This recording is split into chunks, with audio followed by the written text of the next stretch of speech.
中山有一知名大盤出現銷售中心人去樓空嘅狀態。該盤喺2025年12月以17萬海景住宅兩房，仲要送埋2個業權車位，送埋裝修嘅情況之下啦，橫掃成8個單位。喺3日時間內咧，成交超過90%都係香港買家嘅情況之下，喺踏入2026竟然出現人去樓空嘅狀態，地盤又冇工人，仲未到2026春節，點解會出現咁樣嘅情況？係爛咗尾，抑或係發展商另有隱情呢？Hello， 大家好，我係 Johnny 啊。咁踏入2026呢，我哋喺 YouTube 咧就收到一位香港買家或者係叫做香港網友 Michael 嘅一個邀請啦。咁佢又想同我當面傾下，佢買入咗中山某一個樓盤啦，早排先簽完約，俾晒錢嘅情況之下啦，咁佢2026年1月份趁住假期嚟到呢個樓盤，想去巡下個地盤啦，睇下個單位嘅建設情況，以及咧想去銷售中心飲翻杯咖啡，諮詢翻一啲收咗樓後嘅問題啦。竟然去到現場發覺銷售中心一個人都冇，就連啱啱買樓嗰陣時揸住高爾夫車嗰個實 Q 都唔見晒。咁我去到地盤更加誇張，未到春節嘅情況之下呢，地盤一個工人都冇。咁背後究竟係咩原因呢？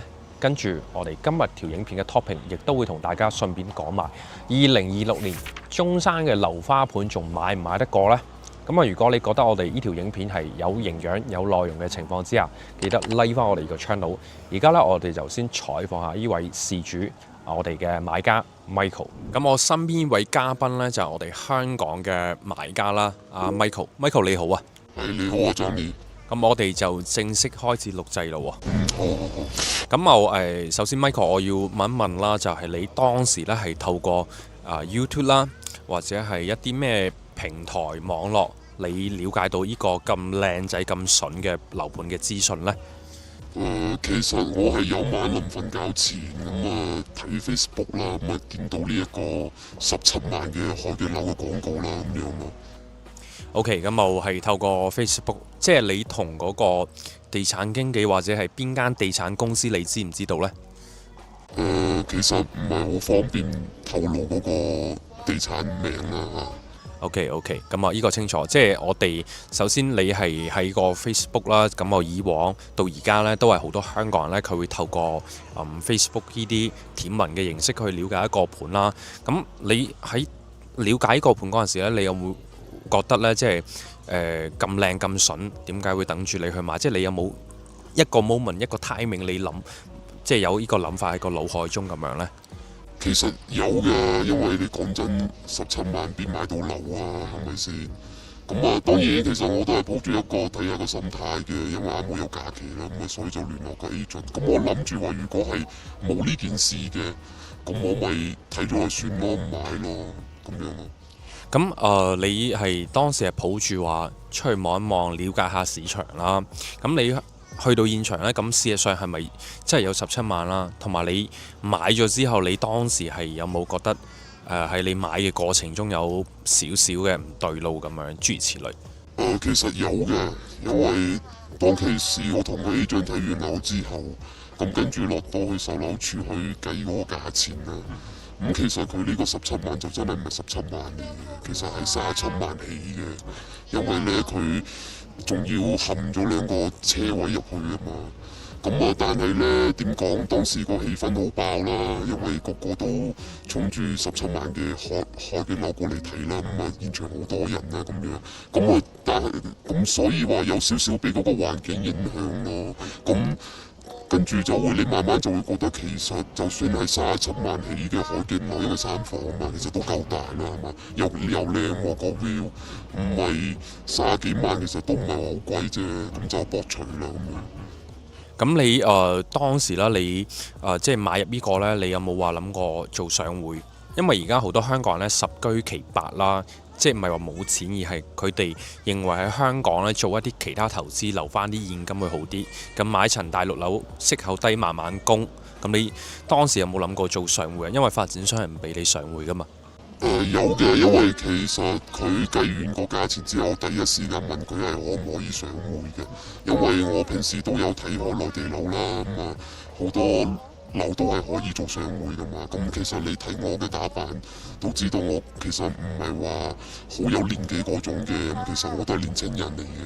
咁你話手上嘅現金流呢，其實唔算好充足啦，即係30幾萬唔係唔錯，但係我唔希望係自己揞晒啲存款出嚟咯咁樣。所以我第一時間一問佢得唔得上會嘅，咁結果呢，佢話唔得，因為啲單位太平啦。唔係一定要你1個禮拜內就付晒啲錢咯。即係佢當時係理由係平得滯咁啊，唔好做上會，佢哋想即收現金啊嘛。係冇錯，所以話其實我事後諗翻呢，其實當時嗰種情況嘅時候諗翻，我就覺得原來其實發展商係等錢使嘅，咁所以就出現今時今日呢個情況咯。咁你因為你阿 Michael 咧嚟咗幾日嘅，你諗住呢個假期上嚟再望一望單位，順便喺度住2日酒店啦，考察下。咁當你踏入售樓處嗰一刻，你發覺人影都冇，即係睇樓車嗰啲實 Q 咧又冇啦，咁你地盤又冇人啦。咁其實你係第一時間你係點樣去諗嘅呢？係啊，我呢2日就又係啱好有假期咁book咗間酒店，咪當行下咯，考察下個環境，跟住就行入去啦。我想同啲之前嗰啲 sales 咧就打個招呼咁樣啦。結果咧乜嘢都冇晒咁樣，咁跟住我就第一時間去揾咗當時即係同佢買樓嘅，即係幫我成交呢一層樓嘅 agent 啦。咁agent 咧其實都懵下咁嘅。跟住就求其揾咗個藉口，就話因為而家臨嗰個農曆新年啊，係啦咁提前放假咁樣啦。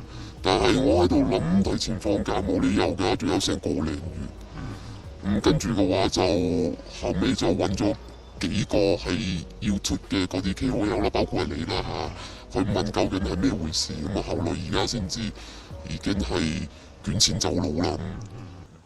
OK，咁Michael 呢，咁現階段嚟講，其實你話捲錢走佬又好 ，anyway，咁我哋而家就可以做嘅就係繼續去追蹤翻啦。始終你錢都俾晒，咁你又簽晒約喎。如果你又俾咗錢未簽約，仲有機會掹啦。咁你俾晒錢簽晒約，亦即係證明呢單 deal 已經喺度進行緊啦。所以我哋可以做嘅就係不斷去追蹤翻啦。如果大家係買咗藍城嘅，咁其實可以 contact 翻我哋。好，咁就多謝你先 ，Michael。多謝你。咁我哋會繼續去幫翻你去追蹤議題。你有最新消息，你第一時間同我講啦。OK，咁我哋再跳翻我哋啱先個話題先。採訪完 Michael，我哋再話説回嚟。咁Michael 呢，佢當時係以一個平價同埋的確呢個單位呢，佢嘅地段呢係近住港珠澳大橋嘅。但係由於而家嘅地產下行週期啦，再加上呢，好少發展商願意去開發一啲超級大盤嘅情況之下，因為回籠資金慢啊嘛，因此咧發展商就出現咗人去樓空嘅狀態。咁呢個盤而家係叫做香山小鎮，大家可以自己去 search 翻嘅。咁本人由於講呢個盤咧都收過幾次嘅律師信啦，咁我就簡單講翻2句啦。咁講翻 Michael 呢啲情況咧，其實現階段啲買家唯有一個就係等。因為而家發展商又冇話爆嘅，佢又冇話唔交樓，因為你樓花期長啊嘛，咁你都簽晒約係嘛，過埋個業權俾你，咁過咗業權，我哋拎住業權啦，但係樓佢未起好咧，又點算咧？咁呢啲都係一個問題，所以話喺買樓花盤嗰陣時咧，我哋一定要注重翻少少，就係樓花盤，你認為你買入嘅優勢係在於佢嘅價錢夠平啦，同埋單位夠順啦，但係大家都要考慮翻呢啲所有嘅俾到你嘅嘢。咁最後可唔可以交翻俾你先？呢一點先係至關重要嘅。